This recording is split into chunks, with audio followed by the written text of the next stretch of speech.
Hi, Steve. It's me, Jennifer, and happy Chinese New Year. The reason why it's the Chinese New Year is because today it's the year of the dragon, and the Thomas and I have a perfect Thomas story for this one. This one's called Thomas, Percy, and the Dragon. And this one, Percy teases Thomas about being frightened, but one day Sir Thomas tells Thomas to go to the harbor to pick up something special, and when Thomas is at the harbor that night, it's a dragon to take to the carnival and Thomas scares Percy with a dragon to pay Percy back. And this is a really good story for the Chinese New Year. You're gonna love this. And here it is right here. Watch.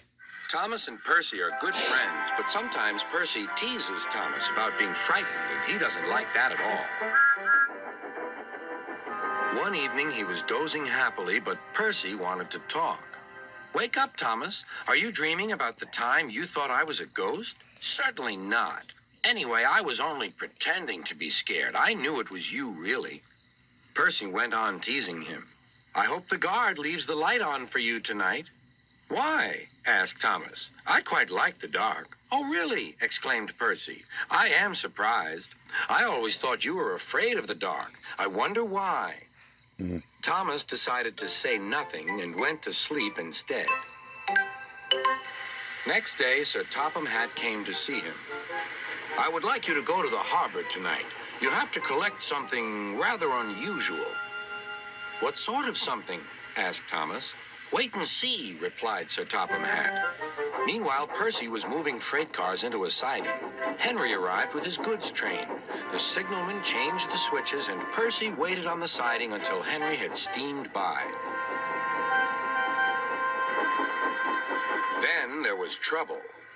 The switches are jammed, called the signalman. I can't switch them back for Percy. The workmen will have to mend them in the morning. It's too late now.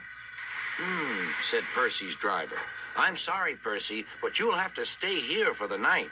Where are you going? Asked Percy. Home for tea, replied the fireman. Percy was speechless. He watched as the other engines went home to the shed. Nighttime came, and Percy began to feel very lonely. Oh, dear, he murmured. It's very dark. Oh, what's that? It was only an owl, but Percy didn't realize this. Oh, I wish Thomas were here too, he sighed. Thomas was waiting for his mysterious load at the harbor. Suddenly, there it was. Cinders and ashes, cried Thomas. It's a dragon. Don't worry, laughed his driver. This dragon is made of paper. It's for the carnival tomorrow.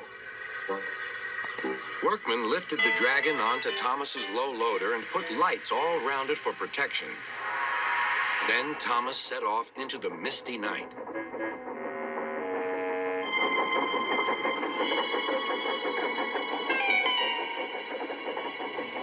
Percy was asleep on his siding and had no idea that Thomas was approaching him.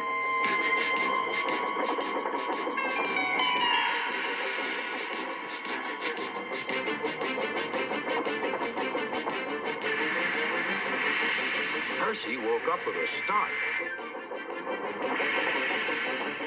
Help! Cried Percy. I'm not going to open my eyes until my driver comes. Next morning, the switches were mended and Percy puffed back to the junction. Gordon was just about to leave with the express. You'll never guess what I saw last night. Gordon was in no mood for puzzles. I'm a busy engine. I don't have time for your games. I've seen a huge dragon. It was covered in lights. Gordon snorted. You've been in the sun too long. Your dome has cracked. When the other engines heard the news, they laughed too. Look out, Percy, chuckled James, or the dragon may gobble you up. No one believes me, huffed Percy. Maybe I did imagine the dragon after all. But Percy soon found out that he hadn't. Help! Save me! Cried Percy.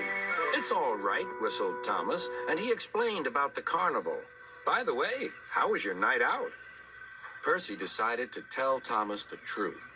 Well, Percy, said Thomas, maybe we do get scared sometimes, but if we're not afraid to tell each other, then that means we're quite brave, too. So, so yeah. So yeah, that's the story, Thomas, Percy, and the Dragon, which is great for the Chinese New Year. And I'm the year of the monkey. So what animal are you the year of, Steve? Let me know. Until then, bye, Steve.